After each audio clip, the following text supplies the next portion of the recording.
Video তো করে আনি, তখন কোনো কষ্ট হয় না। কখন কষ্ট হয় জানেন? যখন ভয়েস দেই। কারণ খাওয়া তো শেষ হয়ে যায়, আর ভয়েস দিতে গেলে আবারও খেতে ইচ্ছা করে। কার কার হয় এমন বলেন তো?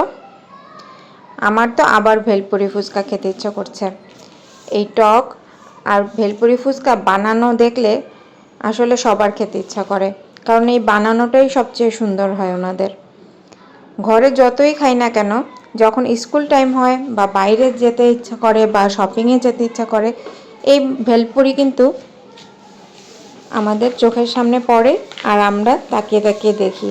হয় খাই, না হলে তাকিয়ে তাকিয়ে দেখি বানানো। ওনাদের বানানো দেখতেই আমার খুব ভালো লাগে।